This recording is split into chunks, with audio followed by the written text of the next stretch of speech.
Well, thank you, Hannah, for filling in while Scott was gone. You did a wonderful job. Thank you very, very much. Thank you, choir. You have your Bibles. Find Psalm chapter 46. Psalm chapter 46 and Revelation chapters 21 and 22. Sometime during the week, and I don't really remember exactly when this happened, I decided to take a break this morning from our study in the book of 1 John. And I just decided I wanted just to talk to you. And you know how a preacher is, right? He can turn a talk into a sermon. He can turn prayer into a sermon. We can turn anything into a sermon. And so, of course, that's what I'm going to do. But I just wanted to share some thoughts with you. I have many more thoughts written down this morning than I usually do as far as an outline for a sermon. When I got up this morning and I was having my coffee, I started marking a bunch of them out because it'd be too emotional. I don't think I could do it. So I'm gonna talk and share this scripture with you, and then I want to talk to you about praying for our folks up in the mountains. So anyway, it all started, of course, days after the devastating hurricane, and you have many thoughts when things like that happen, and all the suffering and the heartbreak that's going on, the destruction, the death. We never want to see anything like that. We find difficulty wrapping our mind all around that. Now, I remember, just a week ago, as it happens in life sometimes, things started to happen that's just out of our control. There's nothing we can do. You're not ready for it. They take you completely by surprise. It has left many people speechless, overwhelmed, wondering not only about what will tomorrow bring, what about the next hour? What will I even eat, at lunch today? They just have so many thoughts. And I remember selfishly sitting in my home, watching out my window as Helene came through, the storm in our area. And I remember sitting there drinking my coffee, and I was just watching, and I could see my trees shaking and even bending a little bit. And then, I thought, well, how smart. I built my house far enough away so if a tree falls, it won't fall on my house. I was so proud of myself. And I watched it rain. It's coming down sideways. And a couple of flower pots fell over. And I didn't lose power. And it was over, really, I thought, pretty quickly. It came and went, and no damage, and no loss of power. So good. I had no idea how bad it was. Just a couple of hours from me. The reports started coming in of all the devastation of the roads, the houses. They're all gone. Cars and small towns, they're gone. Cell towers, gone. We even sat in our pastor search committee last week, and Sandy hadn't heard from family yet. You don't know what to do. You don't know how to handle that. You know how hard it is when you can't get a hold of someone. They can't tell you if they're okay or not. And you know it's so bad that everybody's not okay. And so you worry about your family. It's just staggering, the emotions that you go through.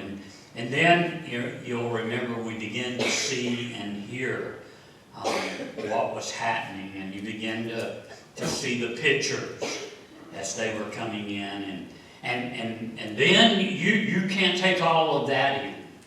It's just too much, and people are terrified and they're horrified, and many are going to have to start over, and some are going to start over without their husband.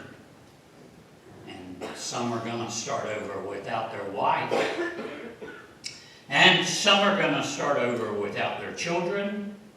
And some are going to start over without their parents. And some are starting over without any of those. They're all alone. Some people will have to replace a few things. Some people will have to replace everything. They have absolutely nothing left. It's all gone. The car's gone.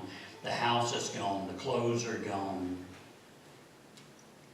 How do you even start over? And it will be, of course, it will be a long time before things are the same again, if that's even possible. I don't know that any of those folks walk away from this back to a normal life. I don't know what normal will be like them after all of this. And so I just wanted to share some of the thoughts that I was having. Maybe it'll be helpful, maybe not. Certainly, what I want to share at the end about praying, that will be very helpful. I think it'll be helpful to us, and of course it'll be very helpful to those folks up there.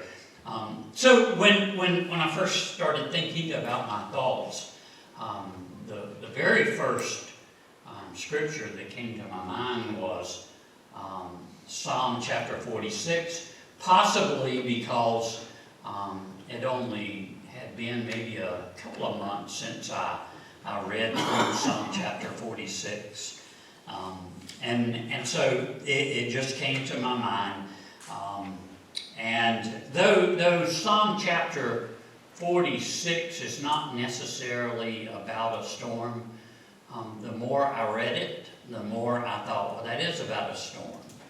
And you'll see what I'm talking about in just a moment. But Psalm chapter 46 is a song. And I think that's why I love the Psalms so much. It's poetry to help. It's songs to help. When your heart hurts, you like to sing sometimes, don't you? Singing can bring comfort to your heart. And so this is one of those songs. It's a song about trust in God in overwhelming circumstances. And again, we don't know the actual circumstances of the psalm. Some have suggested that it possibly could have been about war. But again, as I was reading it all week, I could see a storm in this psalm. But whatever, it's about difficult times. And so Psalm chapter 46, verse 1, we are introduced to the song. And in that introduction, it teaches us that it is probably for a female voice. And in the actual language, talking about a high-pitched voice, maybe a falsetto, I don't know for sure. But then halfway through the song, or through that verse, the song begins. So Psalm chapter 46, verse 1, and you will know these words very, very well. It says, God is our refuge. Simply meaning, and you understand this, He's our protection. He's our shelter. We, as believers in God, God is where we go to.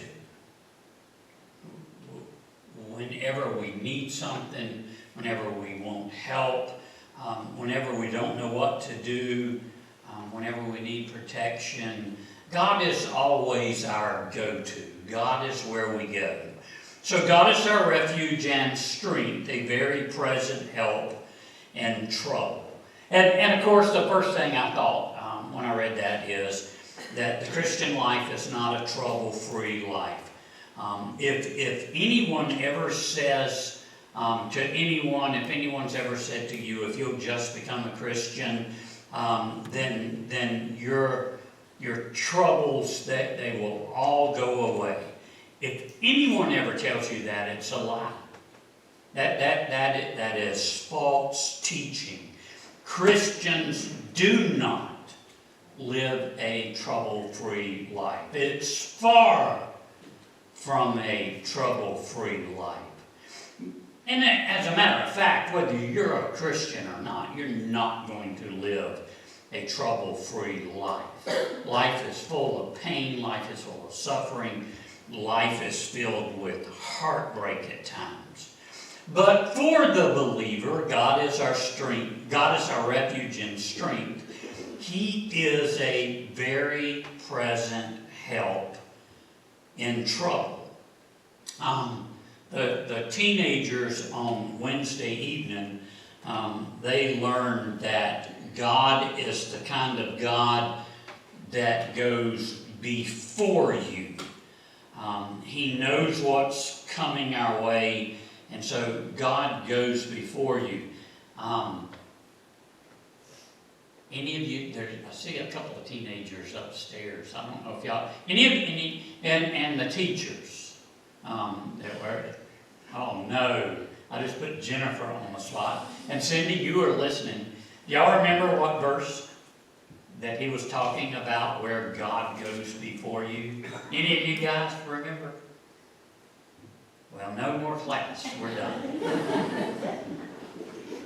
You'll remember when I tell you. It's Deuteronomy chapter 31, verse 8. Y'all don't have to turn there, but I put it on the screen. Thank you, Will. I put it on the screen for you. I'm sure y'all will remember this now. God goes before us. Man, they're going to pay attention in class next week, right? Look at what it says. And the Lord, He is the one who goes before you. He will be with you. He will not leave you nor forsake you. Do not fear or be dismayed. Well, preacher, if God went before, how do you explain the hurricane? How do you explain the death? How do you explain the devastation? If God went before them, if God goes before us, how do you explain that? And the answer is, I don't. I can't explain it. One thing that I learned a long time ago as a pastor is this. I don't have to have all the answers. I don't have to be able to answer why things happen. And I could give you a biblical reason as to why it happened, but it wouldn't satisfy you at all. None of us would walk away satisfied from that.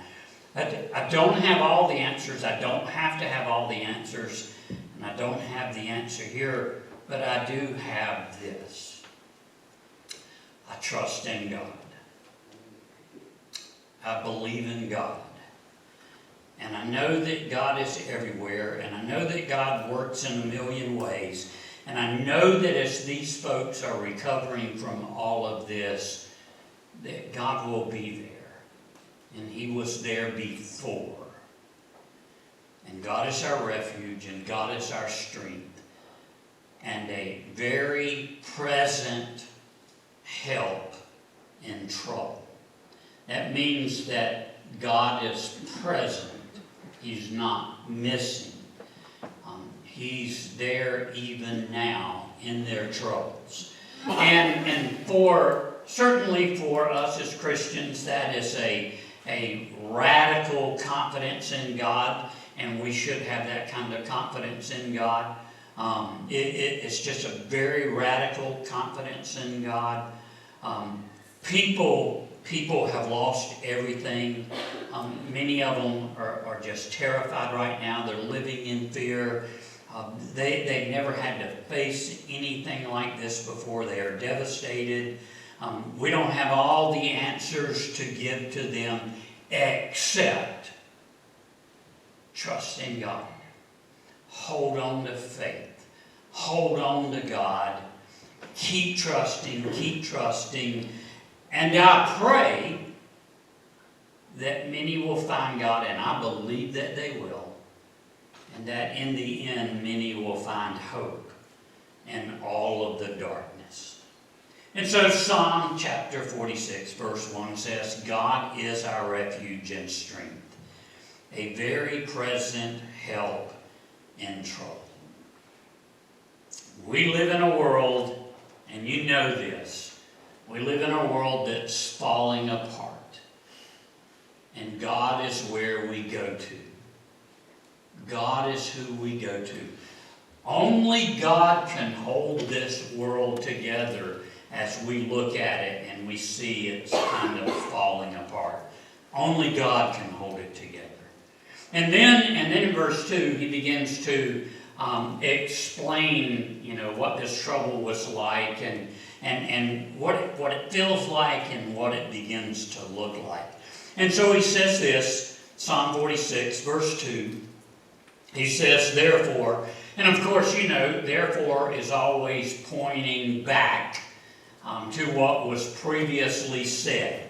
And what was previously said, God is our refuge and strength, a very present help in trouble. Therefore, we will not fear. And as I thought about that as I was reading it, my mind has thought about all of 2023 has just seemed like a strange year to me. I remember 2020, no one will ever forget 2020, and it just seemed like the strangest year to me. And you're when 2020, I don't know if y'all thought about this, couldn't wait till 2021. Not that would change anything. But a new year, and then 2023, I thought about it, and then 2024, I began thinking about it, and oh my, come on 2025, I don't know, just a year older, right? But I began thinking about it all. Remember a year ago in October, what happened a year ago in October?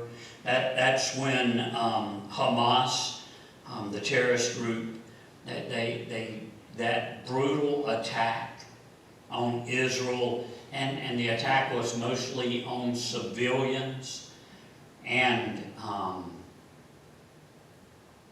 it was pure torture what they were doing to men, women, children, little babies. They tortured them and killed 1,200 of them and took 240 hostages. I think I may be wrong, but somewhere in there. And then just this past week, Iran launched, what was it, 200 missiles, maybe a little less, at Israel. And why? because nearly every nation in the world would like to erase Israel off the face of the earth. And the only reason that Israel is still here today is because of God's protection over them. Do you realize that the most powerful kingdoms, the most powerful nations in all of history, they all go down one by one after another. And who still stands? Israel. They're still standing. And right now my heart breaks because I don't even know if America stands with them anymore. You have no idea. And then I remember when I heard about them launching those missiles at Israel, I thought, oh no, is this going to be World War III? I mean, and you do wonder about those kinds of things. And then I remember hearing about, I'm just unloading this morning. Is that all right? I began hearing about y'all probably don't even care, but it's just what I've been thinking about this week. I began hearing about the dock workers' strike. And I have to admit, that made me very angry. Because we are emptying out our shelves to send help to the mountains. And they're just leaving food on boats to rot. Medicine that people need, just leaving it sitting here. In the end, if that would have gone on very long, that would have led to higher inflation. But they did make an agreement to go back to work, I think on Friday, right? Do y'all watch any of this stuff, or you like me, you don't really care? I think they got a 62% raise to go back to work.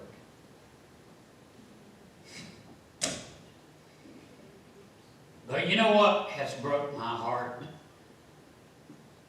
And I crossed this one out, but I'm going to tell you anything anyway. What broke my heart more this year than anything was the number of pastors that are resigning this past year because they have been caught in sin. And devastating thousands of people.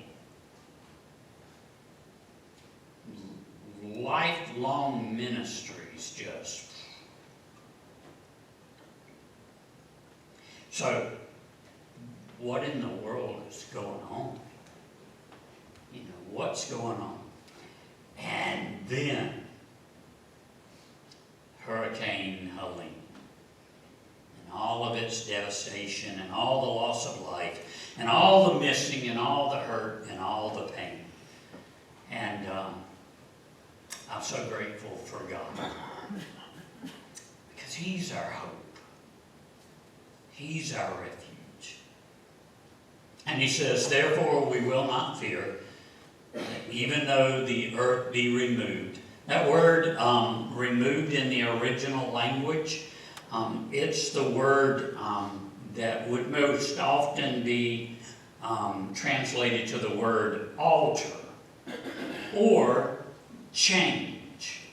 Alter or change, because it simply means for a change to take place. And sometimes it would be used to talk about the landscape being changed. And so the thought here is that the earth it's shaking. The earth is moving. It's caving in. And there's no place to stand. And so the first reaction of the Hebrews here as this song is being sung, their first reaction would be our first reaction. It would be to run. to try to run to a safe place. And for the Hebrews, their first thoughts would be, especially if this psalm had been about war, which I don't really know if it is or not, but their first thoughts would have been, run to higher ground. You know, run to the mountains. You just got to run to the mountains. Because for them, that was a safe place. They would always run to the mountains. They would instinctively run to the mountains.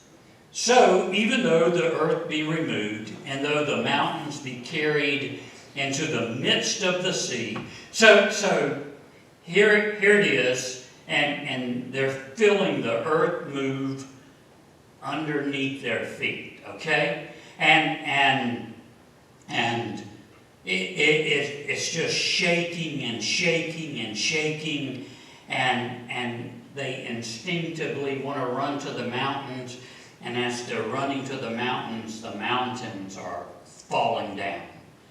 The mountains begin collapsing, and the mountains begin washing off into the sea. And some of my first thoughts, if you've seen any pictures of Lake Lure, it's just full of stuff. Full of stuff that just washed down. Houses and cars and furniture. It's just stuff that just washed down into there. How sad that is. So the psalm, it was describing this ground that it's unstable, and now the mountains are unstable. And then verse 3, it's the water. And it says, though its waters roar. It's talking about this power, this loud sound. Though its waters roar and be troubled, though the mountains shake with its swelling. The earth, it's melting underneath their feet. And so they run to the mountains, and the mountains start crumbling down, and everything's sliding off into this tsunami of water, and there's nowhere to run. There's nowhere to turn, nowhere to hide. Nobody knows what to do. But then God offers hope in verse 4. And he says this, there is a river, and in the Bible, river often talks about power, and river is power, right? You know, we take as many possible cities are built around rivers, because river produces power. You run those rivers through turbines, and guess what that allows you to do? Turn on your lights. I mean, rivers are so very, very powerful. And so, it says here, there is a river whose streams shall make glad the city of God. Now, the city of God is where? Starts with a J. Jerusalem? Yeah. The city of God is Jerusalem. And he says the holy place of the tabernacle of the Most High. Now, you want to know something very interesting about that? There is no river in Jerusalem. There's no river in Jerusalem. Yet, one day there will be. One day there will be a river in Jerusalem. Hold your place in Psalm and go with me to the book of Revelation. Revelation chapter 21. By the time you get to Revelation chapter 21, the battle of Armageddon is over. The 7-year tribulation period, it has come to an end. The 1,000-year millennial reign of peace here on earth under the rule of Christ, it has come to an end.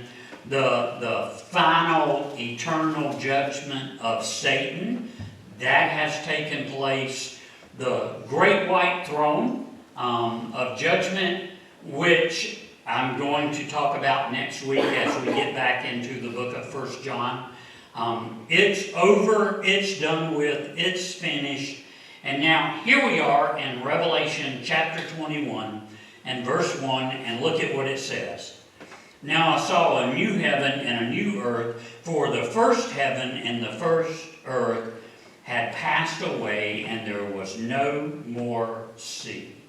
At the great white throne of judgment, we are told that the old earth and the old heaven, there was no place for them, so they fled. And we can do this another time. We could go back to, I believe it's 1 Peter chapter 3, and you can see what's happening there. But the old heaven and the old earth, it's gone, and it's gone because God's making everything new. When sin entered into the human race, it corrupted absolutely everything. And so God's just going to start over with a new heaven and a new earth where all corruption is gone. And in this new heaven and new earth, there will be no sea. In John's day, the sea was just considered dangerous. Many of the Hebrews, they just absolutely hated the sea. And so often when you read about the sea in the Bible, it's talking about difficulties and storms and all kinds of just very difficult times. So the sea will be gone. And then verse 2, it says, Then I, John, saw the holy city, the new Jerusalem, coming down out of heaven from God, prepared as a bride, adorned for her husband. So here's Jerusalem, and it's coming down out of heaven. It is the city of God. It is the very important city. It likely will be the capital of heaven and earth when all of this takes place. You remember in the old Jerusalem, it is where Christ was mocked, hated, spit upon, crucified. It's the place where when Jesus entered for that last time, as he looked at everything that was happening inside of the city and what had happened to this most holy city, and it brought Jesus to tears. It had gone so bad. But now, the New Jerusalem is going to be a beautiful place. And it's going to be a place where God lives with his people. Verse 3, And I heard a loud voice from heaven saying, and I'm not sure whose voice this is. It may be an angel who's making an announcement, but I really don't know. But I heard a loud voice from heaven saying, Behold, the tabernacle of God is with men, and he will dwell with them, and they shall be his people. God himself will be with them and be their God. You remember in the beginning, Adam and Eve, they were here on this earth. And you remember what it says in the beginning? That God walked with Adam and Eve in the cool of the day. When this takes place, God will walk with his people every minute of the day. He will live with them. He will live among them. I've always wondered what it would have been like back when Jesus was alive. I always wondered what it would be like, to walk with him and go from city to city and just watch Jesus do what Jesus does. I'm going to find out. I get to find out one day. And then look what happens on the new heaven and new earth. Verse 4, And God will wipe away every tear from their eyes, and there'll be no more death, nor sorrow, nor crying. There will be no more pain, for the former things have passed away. You know what that means? It means no more funerals and no more graves. because there's no more death, no more broken hearts, no more pain, no more of any of that. It's all gone. There will be absolutely nothing to bring us heartache ever again. And then verse 27, but there shall by no means enter it anything that defiles or causes an abomination or lie, but only those who are written in the Lamb's book of life. I'll talk more about that next week. If you're here today, I pray that your name is written down in the Lamb's book of life. If you don't know, that invitation, come talk with me, and I'll share with you how you can know Jesus as your Lord and Savior, because that's how you get your name written in the Lamb's book of life. Today, in the world that you and I live in, all the cities of the world are filled with crime and sin, but in this new city, there will never be a reason to walk down the streets with any kind of fear, because it is the city of God. The old city of God, as I said when I began, it did not have a river flowing through it. Now look at what's going to happen in the new city. It's Revelation chapter 22 and verse 1. Look at what it says. And he showed me a pure river of water, of life, clear as crystal, proceeding from the throne of God and of the Lamb. Many rivers today. Every Sunday, when Cindy and I come here, we cross over Rocky River. It is the muddiest looking thing you've ever seen. Many rivers are just filled with mud and all kinds of stuff. But the new river of God, it will be crystal clear, because it is life.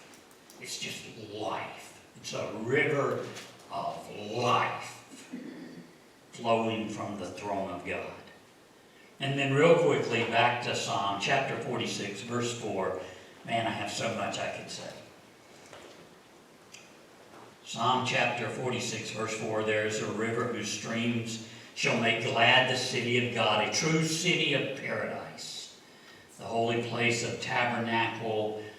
That's God's dwelling place. The river whose streams shall make glad the city of God, the holy place of the tabernacle of the Most High. Verse 5, God is in the midst of her, she shall not be moved. Isn't that great? Cities were moved a week ago. Houses were moved, cars were moved. Everything was easily destroyed in a matter of moments. I saw on the news this past week this one lady, the whole back side of her house, or maybe it was the front side of her house, was gone, and the front yard was mud. And she talked about it. She said before that she had this lush green yard. And she talked about how the storm came and just picked up the ground and took her yard away. In the new city, it cannot be moved. It's a safe place, because God is in the midst of her and she shall not be moved. God shall help her just at the break of God, at the break of dawn. I don't have an answer to all the questions. I just know that God shall help. I don't have time for the rest of the verses. Just go down, if you would, Will. Go down to verse 10, and I'll finish with that. Verse 10, Psalm chapter 46, verse 10. Here's what we want to help people do during this time. Psalm 46, verse 10. Be still And isn't that a great thing to do during trouble sometimes? Be still. There's a great story coming out of Asheville about a woman who heard God tell her to be still. Can't tell you the story. But sometimes God says, be still. Be still and know that I am God. I will be exalted among nations. I will be exalted in the earth. I have no doubt with what the Baptists are doing, with what Christians are doing. The very first on the scene were Christians. I have no doubt that throughout all of this, God's going to be exalted. I have no doubt that many souls are going to be saved. I have no doubt in all of that. And in the worst time of tragedy, God will help. And so we just want to be still and know God. At the beginning of our service, we watched the video from the Baptist mission. The first thing that they ask us to do is pray, and that's a wonderful thing. Some of the first people that the Baptists got to, when they were asking them, "What do you need?" And they would tell you right off, well, we need some water. But more than anything, they would say, we need prayer. And so that's our invitation today. I made us a little chart, and I know y'all can't read that from back there, but it says a time to pray, because it is a time to pray. And I made us some little lines, and here's what I want you to do. I'm wanting you to sign your name. It's a commitment that every day I'll pray during this time. You don't have to pray the whole hour, but you'll specifically pray for all of these folks that are going through this devastation, and for all the folks that are going to help. And I have it set up where we could pray literally 24 hours a day, but that's not my goal. You know, we don't have to fill in every hour. My goal is not to fill in 24 hours. If we happen to, that's great. But my goal is that we would all commit to pray. You know, whatever time you can do it. Like, I'm going to be the first to sign, okay? If y'all don't mind. I'm going to choose, I'll do, hey, I could do Cindy at 4 a.m. I could get her up.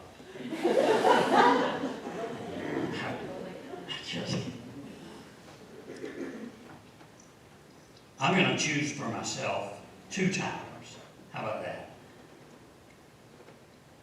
And you can choose for yourself whatever you would like to choose. So, and you'll see the AM and PM.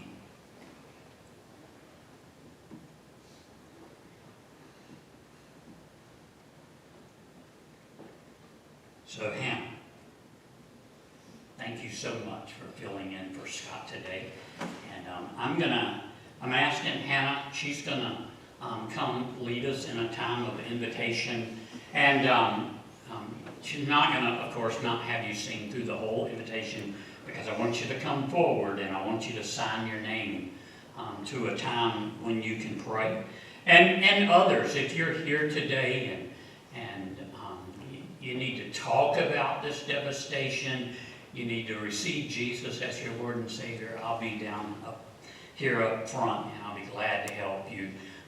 After Hannah is through leading us in a song, Will's going to continue to play the music, and I want you to come. I know it'll take a few minutes for all of us to get down here and sign our names, but I want to give you as much time as you need to do that. So, Hannah, you come and lead us.